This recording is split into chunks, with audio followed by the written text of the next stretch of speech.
Hello, my dear YouTube family, and welcome back to my YouTube channel. My name is Varun Bajpayee and I am your mathematics mentor.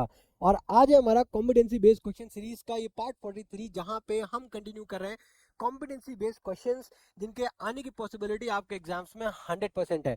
तो हम लोग इस video में area related to circle chapter से questions continue कर रहे हैं as like previous videos. ठीक है, आई थिंक हम लोगों ने इससे पिछले के 2 या 3 वीडियो में, ठीक है, area related to circle chapter से ही क्वेश्चंस हम लोग डिस्कस कर रहे हैं। ठीक है, और आज की इस वीडियो में भी हम लोग सिंगल क्वेश्चन ही डिस्कस करेंगे। रीजन सेम रहने वाला है कि मैं वीडियो की लेंथ बहुत ज़्यादा बड़ी नहीं करना चाहता। ठीक है, और आज का जो क्वेश्चन है ये बहुत ही शानदार क्वेश्चन है और बहुत ही इंपॉर्टेंट क्वेश्चन है आपका, कॉन्सेप्ट वाइज भी बहुत ही ज़्यादा इंपॉर्टेंट होने वाला है। ठीक है, तो देखो क्वेश्चन क्या है।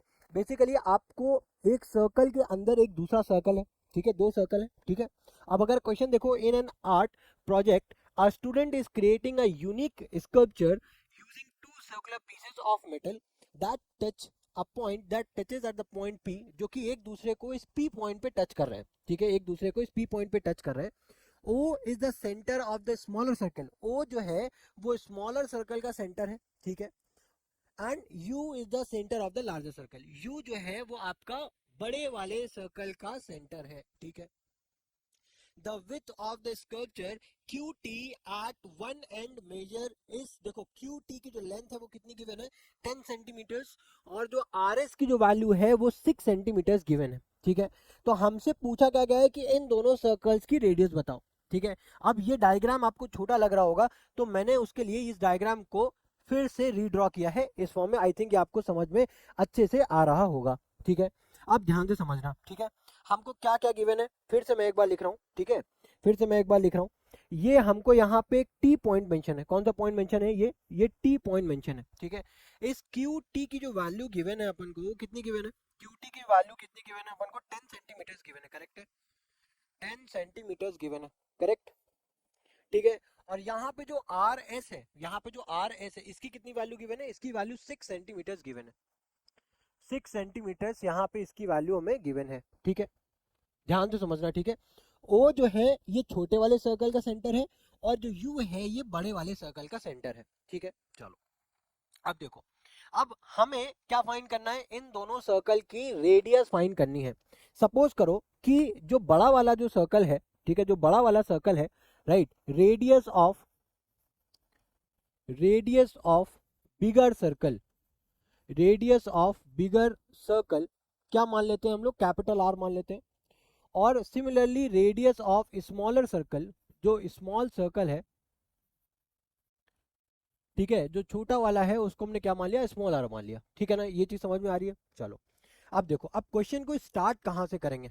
यहाँ पे ना तो हम कोई क्वाड्रेंट का फॉर्मूला यूज कर सकते हैं, ना ही हम लोग लेंथ ऑफ आर्क का फॉर्मूला यूज कर सकते हैं, और ना ही हम लोग कोई सेगमेंट का फॉर्मूला यूज कर सकते हैं। तो सर निकालेंगे किस तरीके से? क्योंकि अब मैंने क्या बोला, ये क्वेश्चन बहुत ही ज्यादा इंपॉर्टेंट है। ठीक है, तो यहाँ पे अगेन मैंने क्या बोला था, जितने भी सर्कल्स के चैप्टर से क्वेश्चन है, अगर आपको टफ बनाने होंगे तो वो आपको प्रीवियस जो आपके क्लासेस है ना उससे कोई कॉन्सेप्ट को लिंक कर देगा।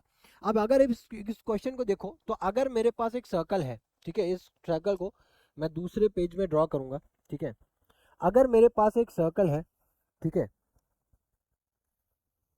ये सर्कल है। ठीक है, अब इस सर्कल में ध्यान से समझना, हम लोगों ने एक थ्योरम पढ़ी थी, the angle made by the arc, the angle में, ये क्या है डियर? आर्क है। ठीक है, the angle made by the arc at the centre, right, is double the angle made by the same arc और at any point on the circle. ठीक है, मतलब अगर क्या बोला गया है, इस आर्क के थ्रू जो सेंटर पे एंगल बनेगा, ठीक है, उसी आर्क से अगर आप एंगल बनाते हो किसी भी पॉइंट पे, किसी भी पॉइंट जो कि सर्कल पे लाई करेगा, ठीक है, ये बेसिकली क्या होगा, उस पॉइंट, उस एंगल का डबल होगा। ठीक है, अगर एक आर्क है, ठीक है, उस आर्क से एक एंगल आप बना रहे हो, कहां से? जो कि जहां पे जो पॉइंट है वो आपका सर्कल पे लाई कर रहा है, और उसी आर्क से आप एंगल बना रहे हो जो कि आपका पॉइंट कहां पे लाई कर रहा है? सेंटर पे। तो जो सेंटर वाला जो एंगल होगा वो आपका डबल होगा किसके? इस वाले एंगल के। आई होप ये चीज समझ में आ रही होगी। ठीक है, अब अगर इसी आर्क को मैं बढ़ा देता हूं, इसी आर्क को अगर मैं बढ़ा देता हूं, सपोज करो मैं इसको डायमीटर कंसीडर कर रहा हूं। ठीक है, अब यहां से मैंने पूरी आधी आर्क कंसीडर कर ली। ठीक है। तो अब ध्यान से समझना, डायामीटर से जो एंगल बन रहा है, ठीक है भाई, ये आर्क डायामीटर है, डायामीटर स्ट्रेट लाइन होती है, तो स्ट्रेट लाइन का एंगल कितना होता है 180 डिग्री। अब इसी दो पॉइंट से अगर हम किसी भी पॉइंट, सर्कल के किसी भी पॉइंट पे हम एंगल बनाते हैं, सर्कल के किसी भी पॉइंट पे अगर हम एंगल बनाते हैं, तो भाई ये 180, इसका आधा कितना हो जाएगा 90 डिग्री हो जाएगा कि नहीं हो जाएगा। ये बात आ रही समझ में। इसी सेम कॉन्सेप्ट को अपन यहाँ पे यूज करने वाले हैं, ठीक है। अब ध्यान से समझना किस तरीके से हम लोग यूज करेंगे, ठीक है। मैं क्या कर रहा हूँ भाई, ये जो टीपी है, ये जो टीपी है, ये क्या है, डायमीटर है स्मॉलर सर्कल का। अब यहां से इस डायमीटर है ना, तो अगर मैं टी पॉइंट से एक आर्क को ड्रॉ कर रहा हूँ, एक लाइन को ड्रॉ कर रहा हूँ, ठीक है, सपोज ये है एक लाइन, ठीक है, और यहां से एक लाइन ये ड्रॉ कर रहा हूँ, तो ये बताना ये यहाँ पे जो एंगल बनेगा वो क्या होगा, 90 डिग्री होगा कि नहीं होगा, होगा ना। चलो अब ये चीज समझ में आ रही है। यहाँ पे मैंने क्या किया, टीपी डायमीटर है ना डियर, तो डायमीटर के सेंटर पे जो एंगल बनेगा वो 180 डिग्री बनेगा, और उसी वजह से यहाँ पे जो एंगल बनेगा वो कितना बनेगा आकर के 90 डिग्रीज बनेगा, ठीक है ना। इतनी बात आगे समझ में। ओके नाउ अब देखो, अब अगर मैं ट्राइंगल टी एस पी की बात करूं, ट्राइंगल टी एस पी की बात करूं, तो एक 90 डिग्री यानी कि एक राइट एंगल ट्राइंगल है ना, राइट एंगल ट्राइंगल है। और उसी सेम तरीके से अगर मैं ट्राइंगल एस यू पी की बात करूं, तो ये भी एक राइट एंगल ट्राइंगल है। ट्राइंगल कौन सी बात कर रहा हूँ, एस यू पी, ये भी क्या है, एक राइट एंगल ट्राइंगल है। चलो अगर एस यू पी 90 डिग्री है और मान लेते हैं कि ये एंगल हमारा थीटा है, ठीक है, तो ये एंगल कितना होगा, कितना होगा भाई, इंटरनल एंगल प्रॉपर्टी लगा दोगे, ठीक है, सारे एंगल्स को सम करोगे कितना आएगा 180 डिग्री, तो यहाँ पे ये कितना एंगल बचेगा, सम करके देखो, 90 प्लस थीटा प्लस, मान लेते हैं अगर ये x है, ठीक है, 90 plus theta plus x, 90 plus theta plus of x बराबर में कितना हो जाएगा 180 डिग्री, कितना हो जाएगा 180 डिग्री, है ना।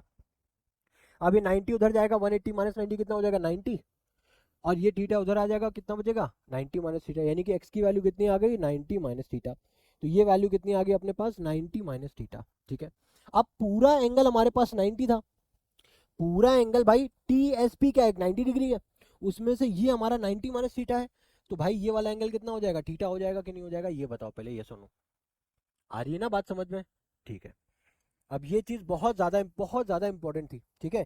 यहाँ पे इस क्वेश्चन को सॉल्व करने का ये जो अप्रोच मैं बता रहा हूँ, ये सेम अप्रोच आपको यूज करना है इन सेम टाइप के क्वेश्चंस में। अब देखना यहाँ पे किस तरीके से मैं area related to circle chapter के क्वेश्चन में हम लोग ट्राइंगल का कॉन्सेप्ट मर्ज करके इसको सॉल्व करेंगे।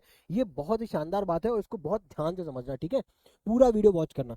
अब देखो क्या हो रहा है यहाँ पे मैंने क्या किया, अगर मैं इसको यहाँ पे लिखूं, भाई सब्जेक्टिव है ना, तो मुझे पूरा हर एक लाइन शो करनी पड़ेगी, तो मैं यहाँ पे क्या लिख रहा हूँ कि angle T S P, angle T S P, ठीक है।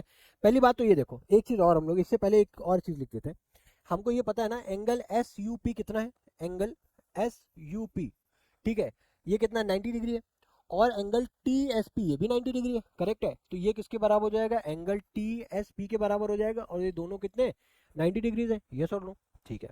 अब दूसरा पॉइंट देखो, दूसरा पॉइंट यहाँ पे मैं ये लिख सकता हूँ, एंगल टी एस पी जो है ये किसके किसके बराबर है, angle T S U, angle T S U plus of angle U S P, plus of angle U S P, इसके बराबर है, ये नो, ठीक है। अब एंगल टी एस यू जो है, एंगल टी एस यू, ठीक है, अब मान लेते हैं मुझे नहीं पता, यही तो हम लोगों ने भी एंगल थीटा फाइंड किया ना, अब इसको प्रूफ का वही हमने यहाँ पे रिटर्न में इसको लिख रहे हैं। अब यू एस पी तो हमें पता हो गया 90 माइनस थीटा, चाहो तो आप इसको भी इस तरीके से शो कर सकते हो, ठीक है। तो यू एस पी कितना हो गया हमारा 90 माइनस थीटा हो गया, ठीक है, यू एस पी कितना हो गया 90 माइनस थीटा, और टी एस पी कितना है हमारा 90, टीएसपी कितना है हमारा 90। अब ये प्लस का 90, ये प्लस का 90 कैंसिल हो जाएगा, ठीक है, माइनस थीटा इस तरफ जाएगा, तो एंगल टी एस यू कितना हो गया हमारे पास, थीटा आ गया, आ गया। अब देखो अगर टी एस यू हमारा थीटा आ गया, तो एंगल टी एस यू ये किसके बराबर हो जाएगा, टी एस यू किसके बराबर हो जाएगा, एंगल एस पी यू के, भाई ये भी थीटा है ना, तो एंगल एस पी यू के बराबर हो जाएगा, जो कि क्या है थीटा है। ये बात आ रही समझ में। चलो अब देखो, अब इतनी बात करने के बाद जो भी हम लोगों ने की अभी तक जो भी बात है, ये बात तो हो गई कि हम लोगों को ये यहाँ से पता चला कि एंगल टी एस यू और एंगल एस पी यू बराबर है, एंगल एस यू पी और एंगल टी एस पी बराबर है, ठीक है ना। चलो अब इसके बाद देखते हैं, अब इसके बाद देखते हैं कि अब हमें क्या करना है। ठीक है, इसको थोड़ा सा छोटा कर देते हैं। ठीक है, इसको थोड़ा सा छोटा कर देते हैं। इतनी ये राइटिंग दिख रही है ना, उसको थोड़ा सा बड़ा कर देते हैं। ठीक है, अब देखो, अब इसके बाद क्या करना है, अब इसके बाद समझते हैं। अब हम लोग यहाँ पे दो ट्राइंगल्स को कंसीडर करेंगे। ठीक है, कौन कौन से दो ट्राइंगल्स होंगे, एस पी यू, और दूसरा कौन सा ट्राइंगल होगा, एक हो गया एस पी यू और दूसरा हो गया टी एस यू। कैसे मैंने लिया, देखो ये जो एस पी यू है, ठीक है, ये इस तरीके से भाई, इस तरीके से ना एस पी यू, और ये जो ट्राइंगल है वो इस तरीके से है। ठीक है, टी एस यू। अब ये बताना, जब भी दो ट्राइंगल सिमिलर होते हैं तो सिमिलैरिटी का कंडीशन क्या होता है कि जो साइड्स का रेशियो है वो सेम प्रोपोर्शन में होना चाहिए और जो करस्पॉन्डिंग एंगल्स हैं वो सेम होने चाहिए। करस्पॉन्डिंग एंगल्स क्या होने चाहिए, सेम होने चाहिए। तो यहाँ पे ये बताना, ये पी भाई थीटा है और यहाँ पे ये एस थीटा है, तो भाई एंगल एस जो है वो किसके बराबर हो गया, एंगल पी के बराबर हो गया। ठीक है, अब यहाँ पे एंगल u बराबर है, यहाँ पे एंगल u बराबर है, तो यहाँ पे एंगल u हो गया, यहाँ पे एंगल u हो गया। यानी कि अगर हम यहाँ पे लेंगे तो एस यू टी ले सकते हैं। ठीक है, एस यू टी ले सकते हैं। तो इन ट्राइंगल, यहाँ पे व्हाइट कलर ले लेते हैं या दूसरा कलर ये ले लेते हैं, in triangle S U P, sorry S U T हो गया। ठीक है, एस यू टी, और उधर से क्या हो जाएगा पी यू। देखो भाई, पी यू इस तरीके से लेना है ना हमें, एंगल हमेशा याद रखना, करस्पॉन्डिंग एंगल्स बराबर होने चाहिए, ये पैटर्न हमेशा याद रखना। ठीक है डियर, तो यहाँ पे क्या हो जाएगा P and triangle P U S. ठीक है, ये हो गया। अब हमें किसी भी तरीके से इन दोनों ट्राइंगल्स को क्या करना है, सिमिलर प्रूफ करना है। तो उसके लिए क्या करेंगे अपन, उसके लिए क्या करेंगे, सिमिलैरिटी के लिए सबसे इजी जो कंडीशन होती है वो होती है एंगल एंगल सिमिलैरिटी। कोई भी दो एंगल्स को अपन बराबर प्रूफ कर देंगे तो हमें पता चल जाएगा कि ये दोनों ट्राइंगल सिमिलर है। और अगर आप ध्यान से देखो तो हम लोगों ने ऑटोमेटिकली ऑलरेडी हम लोगों ने ये चीज प्रूव कर रखी है। ठीक है, वो क्या है, अगर आप एंगल ध्यान से समझना, एस यू टी की बात हो रही है ना, अगर हम एस यू टी यहाँ से ले लें, ठीक है, अगर हम यहाँ से एंगल एस यू टी ले लें और इधर से एंगल कौन सा ले ले, इधर से एंगल कौन सा ले ले, पी यू एस ले ले, इधर से एंगल कौन सा ले ले, पी यू एस ले ले, ये दोनों ही क्या है 90 डिग्री है, 90 डिग्री ईच। ठीक है, दोनों ही 90 डिग्री है। ठीक है, अब दूसरी कंडीशन क्या है, दूसरी कंडीशन हम लोग यहाँ पे ये ले सकते हैं, पी यू एस है ना, एक हो गया एस पी यू। ठीक है, क्या ले सकते हैं एस पी यू, और इधर से क्या ले सकते हैं अपन, यहाँ पे एस यू टी है ना, तो यहाँ पे एस यू टी है तो टी एस यू भी ले सकते हैं, एंगल टी एस यू, ये किसके बराबर हो जाएगा डियर, एस पी यू के बराबर हो जाएगा। ठीक है, एंगल एस पी यू के बराबर हो जाएगा और ये दोनों ही थीटा क्या हो जाएंगे, थीटा ईच, मींस यही हम लोगों ने माना था ना थीटा। ठीक है, ये थीटा ईच हो जाएगा भाई, ये दोनों बराबर हो गए। तो यहाँ से bye angle angle similarity, bye angle angle similarity, bye angle angle similarity, ठीक है, अपन क्या बोल सकते हैं कि ये जो ट्राइंगल एस यू टी है ये सिमिलर है ट्राइंगल पी यू एस के। ठीक है, ये दोनों ट्राइंगल सिमिलर हो गए, ये अपन ने प्रूफ कर दिया है ना। अब जैसे ही आपने ये दोनों चीजें प्रूफ की, ठीक है, अब अब ये बताना भाई, हम लोग जब करस्पॉन्डिंग, जब सॉरी जब कॉन्ग्रुएंसी जब प्रूफ करते थे, जब कोई भी दो triangle corresponding sorry congruent proof करते थे तो वहां पे जो बाकी साइड्स होती थी, ठीक है, बाकी साइड्स होती थी वो बाई सीपीसीटी हम लोग लिख देते थे बराबर है। अब यहाँ पे जब हम लोगों ने दो ट्राइंगल्स को सिमिलर प्रूफ कर दिया तो बाय सीपीएसटी हम लोग ये बोलेंगे कि इनके जो साइड्स का रेशियो है वो सेम होगा। करेक्ट है ना। तो यहाँ पे आप साइड्स का रेशियो किस तरीके से लिखोगे, एक तो आप लिख सकते हो यहाँ पे एस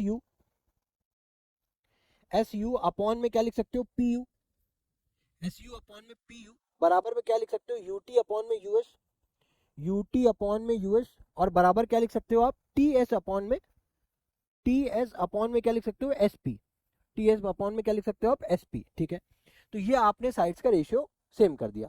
अब हमको फाइंड क्या करना था, फिर से ध्यान से समझो, हमको फाइंड क्या करना था, रेडियस फाइंड करनी थी। हम लोगों ने फाइंड क्या किया साइड्स। अब इसका कोई तो रीजन होगा तभी तो मैंने फाइंड किया है ना, अदरवाइज क्यों फाइंड करता। तो उसका रीजन समझो।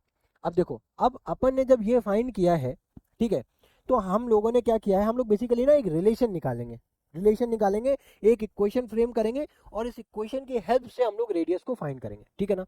अब देखना, एक तो आ गया एस यू कौन सा है, ये आपका है, ठीक है, एस यू, ठीक है, इधर से क्या है पी यू, ठीक है, और इधर से क्या है यू टी, और इधर से क्या है यू एस, ठीक है। अब टी एस ये आपने जो कंस्ट्रक्शन किया था, और इधर एस पी, भाई टी एस और एस पी का तो हमें कोई काम ही नहीं ना, यू टी हमें पता है कि भाई ये रेडियस का एक पार्ट है, ठीक है। अब आपको यूएस भी क्या है आपका, इस भाई रेडियस का एक पार्ट है, उसी तरीके से अगर आप देखोगे भाई एस यू को, अगर आप देखो ध्यान से समझना, एस यू को अगर आप देखोगे तो भी एक रेडियस का पार्ट है, पी यू को अगर आप देखोगे तो भी रेडियस का एक पार्ट है, ठीक है। अगर आप यू टी का देखो वो रेडियस का पार्ट है, और यू एस को देखो तो वो भी हमारा एक रेडियस का एक पार्ट है, ठीक है ना। बट अगर आप टी एस और एस पी, अगर आप टी एस और एस पी को देखो तो इसका पार्ट नहीं, तो अपन लोग क्या करेंगे, इन्हीं दो को एक दूसरे से कंपेयर कर देंगे, इन्हीं दो को एक दूसरे के क्या कर देंगे, कंपेयर कर देंगे, ठीक है। ये बात आ रही है समझ में, ये बात समझ में आ रही है या नहीं आ रही है? चलो, अब अगर ये बात आपको समझ में आ रही है तो हम लोग क्या करेंगे, अब अपन इन दोनों रेशियोज को क्या करेंगे, इक्वेट करेंगे, ठीक है। अब इन दोनों रेशियोज को जब इक्वेट करोगे आप क्या लिखोगे, एस यू अपॉन में पी यू, ठीक है। एस यू अपॉन में पी यू बराबर में क्या है, यू टी अपॉन में यूएस, यू टी अपॉन में यूएस, ठीक है। अब देखो, अब एस यू की लेंथ क्या है, एस यू किसके बराबर है, क्या डायरेक्टली आप एस यू लिख सकते हो, एस यू की आप डायरेक्टली ले सकते हो, बट हमको फाइंड तो करनी है डियर कैपिटल और स्मॉल आर की वैल्यू। तो हमें ये जितने भी दोनों साइड्स हैं उनको कैपिटल और स्मॉल आर में फाइंड ब्रेक करना है ना, करना है ना। तो उसके लिए क्या करेंगे, अब ये बहुत इंपॉर्टेंट पॉइंट है, बहुत ध्यान से समझना, बहुत ही ज़्यादा इंपॉर्टेंट पॉइंट है और बहुत ध्यान से समझना, ठीक है। अगेन मैं कह रहा हूँ, इसको मैं क्या कर रहा हूँ, इसको थोड़ा सा छोटा करके, अरे एक सेकेंड, अरे नहीं हो रहा है, देखो अपन क्या करेंगे, अब हमको क्या फाइंड करना है, एस यू। तो एस यू को किस तरीके से हम कैपिटल और स्मॉल आर में किस तरीके से रिफ्रेम कर सकते हैं वो समझो। ये एस यू है ना, तो अगर हम लोग आर यू में से आर एस को सब्सट्रैक्ट करें तो एस यू मिल जाएगा क्या, ध्यान से समझना। एस यू को फाइंड करना है, तो क्या अगर मैं आर यू में से आर एस को सब्सट्रैक्ट कर दूं तो मुझे एस यू मिल जाएगा, ठीक है। अब मैं क्या लिख रहा हूं यहाँ पे, आर यू में से अगर मैं आर एस को सब्सट्रैक्ट कर देता हूं तो क्या मुझे एस यू मिल जाएगा। अब आर यू टोटल क्या है, आर यू टोटल क्या है डियर, आर यू जो है इस पूरे बड़े वाले सर्कल की रेडियस है, और बड़े वाले सर्कल की रेडियस क्या मैंने मानी है, कैपिटल आर, और आर एस हमको ऑलरेडी गिवन है 6 सेंटीमीटर, तो ये आ गया 6। इतनी बात आ गई समझ में, चलो। अब उसके बाद अब पी यू किस तरीके से निकालोगे, पी यू, पी यू अगर आप देखो तो पी यू अगर आप देखो तो ये बड़े वाले सर्कल की क्या है, रेडियस है, पी यू। भाई यहाँ पे क्या लिखा है, पी यू लिखा हुआ है ना, अगर आप पी यू को देखो, इस पी यू को देखो तो ये क्या है, बड़े वाले सर्कल की रेडियस है या नहीं है, तो क्या यहाँ पे कैपिटल आर लिख सकते हैं। अब देखो, अब अगर आप यूटी को देखो, ये यूटी है, क्या है ये, यूटी है। अब अगर आप यूटी को देखो तो इसको भी इस तरीके से लिख सकते हो कि भाई यूटी बराबर, अगर हम ध्यान से समझना, मुझे यूटी चाहिए तो क्या मैं क्यू यू में से क्यू टी को सब्ट्रैक्ट कर सकता हूँ, क्यू यू में से क्यू टी को सब्ट्रैक्ट कर सकता हूँ। अब ये क्यू यू कितनी है हमारी, कैपिटल आर, अब उसमें से क्यू टी कितना है 10, तो ये आ गई मेरे पास यूटी की वैल्यू की नहीं आ गई, ठीक है ना। अब इस सारी वैल्यूज को अपन एक एक करके क्या करेंगे, उस इक्वेशन में सब्स्टिट्यूट कर देंगे। एस यू की जगह पे क्या लिख देंगे, R minus six, S U की जगह पे क्या लिख देंगे, आर माइनस सिक्स, अपॉन में पी यू की जगह पे क्या लिख देंगे, पी यू क्या है हमारा, रेडियस है, पी यू क्या है हमारा, रेडियस है, तो पी यू की जगह पे कैपिटल आर आ जाएगा, ठीक है। अब देखो यू टी की जगह पे क्या लिखना है, यू टी की जगह पे क्या हम लोगों ने निकाला है, R minus ten, U T की जगह पे क्या लिख देंगे, आर माइनस टेन, अपॉन में यहाँ पे भी तो यूएस है तो यहाँ पे क्या लिख देंगे, आर माइनस सिक्स। अब क्या करेंगे, अब अगर आप देख रहे होगे तो पूरी इक्वेशन कैपिटल आर में कन्वर्ट हो चुकी है। अब हमें यहाँ से कैपिटल आर की वैल्यू निकालनी है। अब इसको जरा क्रॉस मल्टीप्लाई करो तो ये हो जाएगा आर माइनस सिक्स का होल स्क्वायर बराबर में क्या हो जाएगा, R multiply by R minus ten, ठीक है। अब अगर इसका ओपन करो ब्रैकेट तो क्या हो जाएगा, R square plus of six का स्क्वायर कितना हो जाएगा 36, माइनस ऑफ 2 इंटू आर, क्या हो जाएगा भाई 2 इंटू आर इंटू 6, तो 2 6 12, ठीक है। और क्या हो जाएगा, मल्टीप्लाई, आर से मल्टीप्लाई हो जाएगा, बराबर में इधर क्या हो जाएगा, R square minus of 10 R, ठीक है। अब अगर आप देखो तो आर स्क्वायर से आर स्क्वायर क्या हो रहा है, कैंसिल हो रहा है ना। अब बचा क्या हमारे पास, माइनस का 12 माइनस का 10 आर बराबर में 36, माइनस का 12 आर उस तरफ भेज दो तो क्या हो जाएगा, माइनस का 10 आर प्लस का माइनस का 10 आर प्लस का 12 आर, ठीक है। तो हमारे पास क्या बचा, 2 आर बचा बराबर में 36, यानी कि आर की वैल्यू कितनी आ गई आपकी, 218 है ना, यानी कि 18 सेंटीमीटर आ गई। ये बात आ रही समझ में, 18 सेंटीमीटर आ गया, आर की वैल्यू कितनी आ गई, 18 सेंटीमीटर आ गई। तो अब सवाल ये उठता है कि डियर अब स्मॉल आर की वैल्यू किस तरीके से निकालोगे, स्मॉल आर की वैल्यू किस तरीके से निकालोगे, क्या अगेन हमको इक्वेशन फॉर्म करेंगे, यस अगेन हमें एक इक्वेशन फॉर्म करनी पड़ेगी, लेकिन उसको किस तरीके से आप फ्रेम करोगे, किस तरीके से आप इक्वेशन बनाओगे, तो अब आप इसको बहुत ध्यान से समझना। हमको एक तो भाई ये परपेंडिकुलर ये लाइन दी है, इसमें कुछ तोड़ मरोड़ कर सकते हैं, या फिर इस वाली लाइन में कुछ तोड़ मरोड़ कर सकते हैं। अब देखो, अब क्या हम लोग इस आर यू को कुछ इस तरीके से ब्रेक कर सकते हैं कि कैपिटल और स्मॉल आर आ जाए। तो अगर आप देखो तो आर यू तो कैपिटल आर है, बट हमें कहीं पे भी यहाँ पे स्मॉल आर जैसा नहीं दिख रहा है, नहीं दिख रहा है। बट अगर आप इस वाली लाइन को देखो, ठीक है, ध्यान से समझना, इस वाली लाइन को देखो, तो हम लोग यहाँ पे क्या कर सकते हैं कि ध्यान से समझना, ठीक है, ये क्यू पी पूरी जो है, ये क्यू पी इस बड़े वाले सर्कल की डायमीटर है, ये सुनो, ये क्यू पी बड़े वाले सर्कल की डायमीटर है, और ये जो टी पी है ये छोटे वाले सर्कल की डायमीटर है ना भाई। ये जो क्यू पी है ये बड़े वाले सर्कल की डायमीटर है, और ये जो टी पी है ये छोटे वाले सर्कल की डायमीटर है। और अगर इस बड़े वाले सर्कल की डायमीटर से इस छोटे वाले सर्कल की डायमीटर को अगर आप सब्सट्रैक्ट कर देते हो, तो आपको क्या ये क्यू टी मिल जाएगा। ध्यान से आ रही है ना समझ में बात। अगर मैं इस बड़े वाले डायमीटर से इस छोटे वाले सर्कल की डायमीटर को सब्सट्रैक्ट कर देता हूँ, तो क्या यहाँ पे मुझे क्यूटी की वैल्यू मिल जाएगी कि नहीं मिल जाएगी। वही चीज अगर आप यहाँ पे अप्लाई करो, ठीक है, तो यहाँ पे बड़ा वाला डायमीटर तो है, बट इस सर्कल की अगर इस अंदर वाली जो लाइन देखो छोटे वाले सर्कल की, ये डायमीटर नहीं है, ये कॉर्ड है ना भाई। अगर आप पूरी लाइन देख रहे हो तो ये सेकंड है ना, तो हमें यहाँ पे कोई ऐसा कोई रिलेशन ही नहीं मिल रहा है। तो हम इस वाली हॉरिजॉन्टल लाइन को पकड़ेंगे और क्या लिखेंगे यहाँ पे, Q P minus of T P. क्या लिखेंगे अपन, क्यू पी माइनस ऑफ, क्या लिखेंगे भाई, क्यू पी में से क्या सब्सट्रैक्ट करेंगे, टीपी को सब्सट्रैक्ट करेंगे। क्या सब्सट्रैक्ट करेंगे, टीपी को सब्सट्रैक्ट करेंगे, और हमारे पास बचेगा क्या, 10। अब ये क्यूपी है क्या, बड़े वाले सर्कल की डायमीटर, यानी कि 2 टाइम्स आर। यही लिखेंगे कि नहीं लिखेंगे, डायमीटर क्या होता है भाई, रेडियस का डबल होता है, तो यहाँ पे क्या आ जाएगा 2 इंटू आर, ठीक है। उसके बाद माइनस क्या करेंगे, टीपी को माइनस करेंगे। क्या करेंगे, टीपी को माइनस करेंगे, यानी कि 2 इंटू स्मॉल आर बराबर में क्या हो जाएगा 10। अब अगर 2 अब यहाँ से कॉमन करोगे तो क्या बचेगा, capital R minus of small R बराबर में क्या हो जाएगा 10। ये बात आ रही समझ में। अब यहाँ पे क्या हो जाएगा, capital R minus of small R, 2 उधर आएगा तो क्या बचेगा 5। बात आ रही ना समझ में।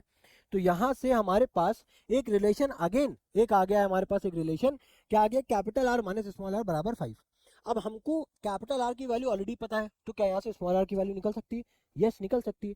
तो कैपिटल आर की वैल्यू देयर क्या है 18, कैपिटल आर की वैल्यू क्या है हमारे पास 18, माइनस ऑफ स्मॉल आर बराबर में 5, माइनस आर उधर जाएगा प्लस हो जाएगा, प्लस 5 इधर आएगा माइनस हो जाएगा, ठीक है।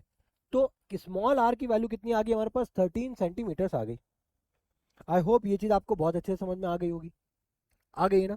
चलो तो अब अगर देखो तो हमने एक पार्ट ऑलरेडी फिनिश कर लिया है, एक पार्ट हमने ऑलरेडी फिनिश कर लिया। क्या बोला गया, द रेडियाई ऑफ 2 सर्कल्स, ठीक है, यानी कि दोनों सर्कल्स का रेडियस बताओ, तो वो हम लोगों ने निकाल लिया इजी वे में, ठीक है। देखो क्वेश्चन में कॉन्सेप्ट बहुत अच्छा है, तो कॉन्सेप्ट पे बहुत ध्यान से, क्वेश्चन में बहुत ध्यान से समझना है, ठीक है। हमें क्या करना है, बड़े वाले हम लोगों ने जितना भी कॉन्सेप्ट लगाया है, आई होप बहुत अच्छे समझ में आया होगा।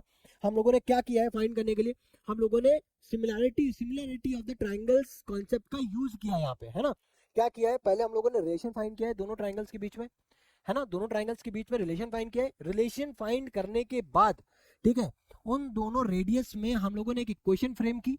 इक्वेशन फ्रेम करने के बाद पहले हम लोगों ने बड़े वाले सर्कल का रेडियस निकाला, देन अगेन हम लोगों ने एक रिलेशन फाइंड किया स्मॉल आर और कैपिटल आर के बीच में, वहां से हम लोगों ने स्मॉल आर की वैल्यू फाइंड कर ली। आई होप ये चीज आपको बहुत ही अच्छे तरीके से समझ में आ चुकी होगी। अब देखो, अब सेकंड जो क्वेश्चन है वो क्या बोला गया, the area of the shaded region.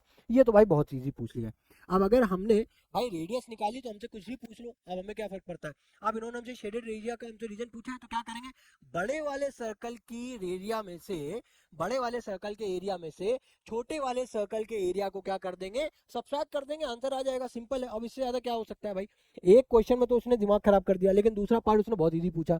अब हम लोग क्या करेंगे, बड़े वाले जो रेडियस, बड़ा वाला जो सर्कल है, यानी कि capital pi capital R square minus pi small R square, और कैपिटल आर की जो वैल्यू है वो हमारे पास 18 है, स्मॉल आर की जो वैल्यू है वो 13 है ना।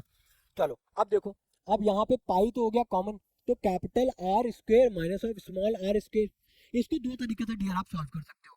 अगर आपको स्क्वायर की वैल्यू पता है, अगर आपको स्क्वायर की वैल्यू पता है, तो यहाँ पे डायरेक्टली लिखो 18 स्क्वायर माइनस ऑफ 13 स्क्वायर, ये हो जाएगा आपका पाई की वैल्यू हो जाएगा 324 माइनस 169, ठीक है। यहाँ से आप क्या कर सकते हो, इसको सब्ट्रैक्ट करो, 14 माइनस 9 करो, कितना बचेगा डियर 5, ठीक है। कितना बचेगा भाई, 14 माइनस 9 कितना बचता है हमारे पास 5, यहाँ पे क्या बचा 11, 11 माइनस 6 करोगे कितना बचेगा 5, ठीक है। और यहाँ पे 2 - 1 कितना बच गया 5, 155। अगर फॉर केस लाइक एक केस ये भी हो सकता है कि मान लो मैं यही मान के चल रहा हूँ कि आपको स्क्वायर नहीं आते हैं, ठीक है। अब देखो, अब हम लोग क्या करेंगे, यहाँ पे क्या लिखा है, capital R square minus small R square. तो अब हम यहाँ पे A square minus B square की आइडेंटिटी भी लगा सकते हैं। तो अगर आप आइडेंटिटी लगा दो तो ये क्या हो जाएगा, capital R plus small R, और इधर क्या हो जाएगा, capital R minus small R. तो अब यहाँ पे पाई कैपिटल आर कितना है डियर, 18 प्लस ऑफ 13, और इधर क्या हो जाएगा 18 माइनस ऑफ 13, ठीक है।